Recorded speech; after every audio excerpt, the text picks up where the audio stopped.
Assalamualaikum warahmatullahi wabarakatuh. Welcome back again to my channel Bang Kopil Official. Terima kasih kepada kalian semuanya yang telah mengklik video ini, dan tentunya yang telah memberikan subscribe dan menyalakan loncengnya. Selalu diberi kemudahan dan kelancaran selalu rezekinya ya guys ya. Oke, di tengah ketidakpastian ini ya guys ya, ketidakpastian ya, kapan Kredit Pintar ini bisa kembali aktif untuk menjalankan fungsi-fungsinya seperti biasa ya guys ya. Seperti yang tertera di OJK, bahwa mereka harus memberikan layanan yang maksimal kepada masyarakat ya guys, khususnya di bidang fair to fair fintech lending ya guys ya.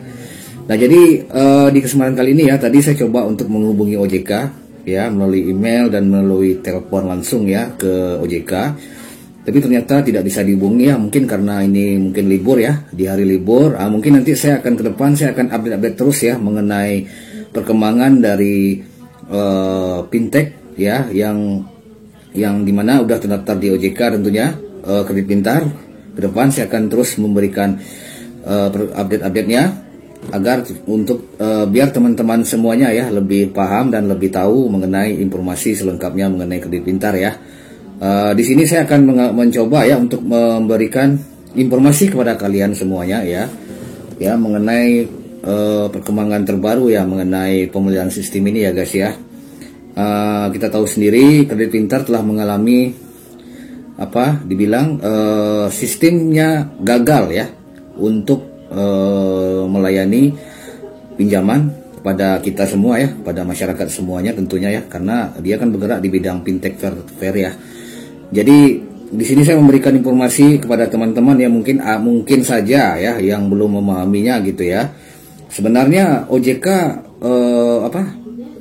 memperhatikan hal ini enggak gitu ya. Mungkin teman-teman selama ini sering melapor ke OJK mengenai hal-hal yang terjadi, permasalahan yang terjadi mengenai pinjaman online gitu ya. Mungkin teman-teman pernah melaporkan mengenai perlakuan debt collector kepada konsumen ya, kasarnya debt collector, nah gitu ya, sering melaporkan seperti itu, tapi tidak ditanggapi, mungkin seperti itu.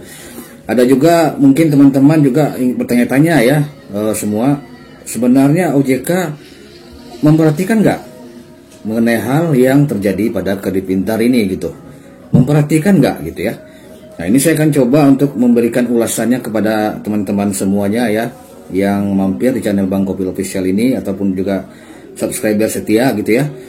Saya akan coba memberikan informasinya gitu ya, biar tidak simpang siur gitu dan kalian tidak salah informasi ya. Sekali lagi di sini sudah dijelaskan ya, berdasarkan media kontan.co.id ya guys ya, kontan.co.id sesuai dengan interview mereka kepada pihak OJK berapa waktu yang lalu gitu ya. Gini ya, dari pihak OJK gitu ya. Nah, dari Kepala Departemen ya Pengawasan Industri Keuangan Non-Bank IKNB 2B OJK, Bambang W. Budiawan mengungkapkan bahwa hal tersebut merupakan masalah internal terkait teknologi yang dimiliki ya, sesuai pantauan dari OJK. Makanya mereka harus memperbaiki secara serius IT sistemnya, termasuk credit score sistemnya. Makanya modal juga dinaikkan 10 kali lipat hingga 25 miliar. Wow, luar biasa guys ya. Jadi OJK memerintahkan gitu ya, dan memberikan saran kepada Kredit Pintar bahwa mereka wajib menaikkan modal gitu, modal dari perusahaan gitu ya, dinaikkan 10 kali lipat sampai 25 miliar guys ya, untuk mengatasi masalah yang terjadi saat ini guys gitu ya.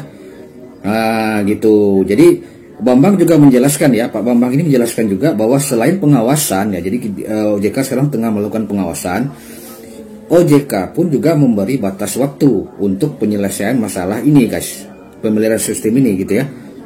Dan dia tidak menjelaskan secara detail batas waktu untuk platform tersebut. Ia hanya bilang batas waktu yang diberikan OJK biasanya tergantung pada tingkat permasalahan masing-masing platform gitu ya, apakah ringan atau berat, hingga melihat dari dampak dari permasalahan tersebut. Nah yang kita lihat sekarang kan dampaknya sangat serius guys ya, sangat serius.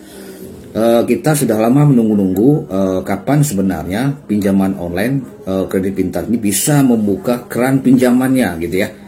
Nah, tapi selalu seperti kemarin ya saya bahas di konten saya sebelumnya, dari pihak kredit pintar mengatakan bahwa masih diadakan pemeliharaan sistem. Tetapi kita dalam hal melakukan pembayaran tagihan kita itu dipermudah, bisa dilakukan gitu ya. Nah, ini masalah serius guys ya. Tidak adanya kestabilan di sini guys. Harusnya kan ada stabilnya gitu, baik pinjaman dan pembayaran gitu ya. Nah, gitu. Jadi itu ya. Tergantung dari ringan dan berat kata Pak Bambang ini ya, dari bagian Departemen Pengawasan Industri Keuangan Non-Bank gitu ya. Jadi dia ini kepala departemen. Pak Bambang ini kepala Departemen Pengawasan Industri Keuangan Non-Bank. Nah, gitu ya. Jadi kredit pintar ini dia juga mengatakan ya dari pihak OJK, jika melenceng jauh akan ditegur dan pihak kredit pintar akan dipanggil serta diidentifikasi penyebabnya dan diminta komitmennya sesuai rencana bisnis. Nah, ini menarik guys ya. Jadi kredit pintar ini sekarang kalau dia terdapat gitu ya tanda-tanda yang melenceng gitu ya, yang benar-benar tidak bisa melanggar aturan ya gitu ya, maka pihak kredit pintar akan ditegur lalu dipanggil guys ya, dipanggil OJK dan dipertanyakan rencana bisnis yang telah diajukan, komitmennya gitu guys. Jadi setiap platform yang terdaftar di OJK itu harus ada komitmen ya, komitmen full mereka ya di situ, dengan tetap menjalankan beberapa pedoman-pedoman yang ditetapkan oleh OJK. Nah, jadi ini serius. Kalau memang serius masalahnya juga melenceng jauh, jadi pelanggaran-pelanggaran ya, maka kredit pintar siap-siap untuk dipanggil oleh OJK dan diminta komitmennya. Nah, gitu ya. Itu yang bisa saya dapatkan ya dari mediakontan.co.id ya, mengenai permasalahan yang terjadi pada pihak OJK, pihak kredit pintar. Jadi saya setelah menghubungi kredit pintar juga melalui email dan telepon, tapi tidak ditanggapi.